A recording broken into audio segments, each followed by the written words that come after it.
Salam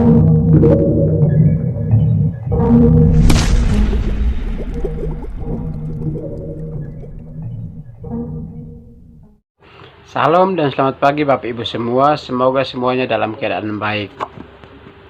Pagi hari ini kita akan merenungkan satu bagian firman Tuhan dari Hakim-Hakim pasal 10 ayat 6 sampai ayatnya yang ke-18. Nanti Bapak Ibu bisa membacanya sendiri. Di dalam bagian firman Tuhan ini paling tidak ada 5 poin yang dapat saya amati, yaitu yang pertama, di ayat yang ke-16 dijelaskan bahwa bangsa Israel adalah bangsa yang tidak setia kepada Tuhan, dan ketidaksetiaan mereka membuktikan dengan cara meninggalkan Allah yang sejati, Allah yang hidup. Kemudian mereka menyembah Allah yang non-Tuhan. Mereka menyembah para dewa Baal, mereka menyembah kepada Asitoret. Lalu Allah yang sejati itu mereka tinggalkan.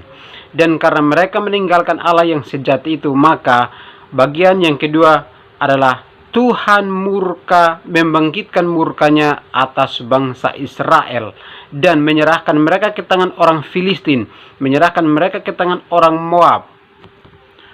Maksudnya Bani Amon. Dan Bani Amon pun pergi untuk berperang melawan bangsa Israel. Dan ketika Bani Amon dan orang-orang Filistin pergi berperang melawan mereka, maka terdesaklah bangsa Israel dan mereka menjadi sangat takut di hadapan Tuhan. Dalam keadaan terdesak itulah mereka mulai sadar akan dosa mereka di ayatnya yang ke-10 sampai ayat yang ke-15. Dan mereka berkata kepada Tuhan, "Oh Tuhan, kami telah berdosa kepadamu, tolonglah kami ya Tuhan. Kami telah meninggalkan Engkau Tuhan dengan beribadah kepada para Baal, dengan beribadah kepada Asitoret." Dan dalam bagian ini mereka sadar akan dosa-dosa mereka di hadapan Tuhan. Menariknya ketika mereka sadar akan dosa mereka, di ayat yang ke-15 menarik Bapak Ibu, bahwa mereka berseru kepada Tuhan, "Tuhan, lakukanlah apa yang Engkau pandang baik kepada kami. Tetapi pada saat yang sama, hanya Engkau, tolonglah kami sekarang ini."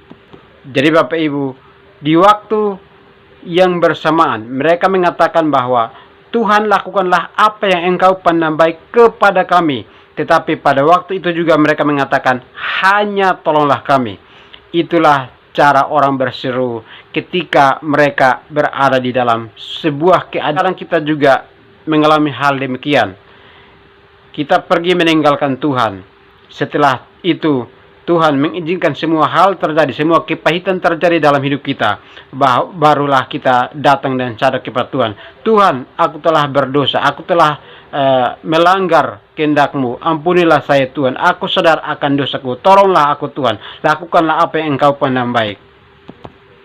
Dan mereka tidak hanya sebatas menyadari akan dosa mereka, tetapi mereka bertobat. Dan dikatakan di ayat yang ke-16 bahwa mereka meninggalkan Allah-Allah yang disembah oleh para Baal itu, Allah-Allah Asitoret itu, dan mereka kembali kepada Allah yang hidup. Sehingga di ayat yang ke-16 itu pun dikatakan bahwa Tuhan memperhatikan kesukaran bangsa Israel. Bapak Ibu yang terkasih di dalam Tuhan Yesus Kristus, seringkali kita menjadi orang Kristen, kadang-kadang kita pergi meninggalkan Tuhan.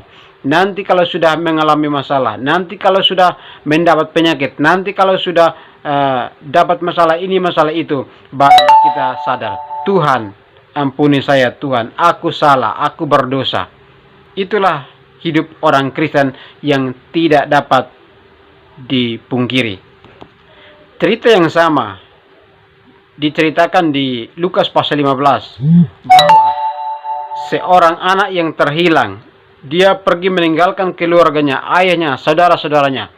Begitu dia tidak ada makanan, bahkan yang ada di depannya adalah makanan babi, baru dia sadar dan kembali kepada rumah bapaknya.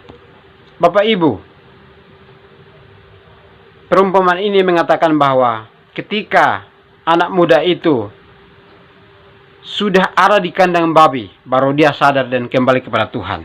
Karena itu, sebelum kita mengalami hal demikian, hal yang sama, marilah kita kembali kepada Tuhan, sehingga kita dipulihkan oleh Tuhan, kita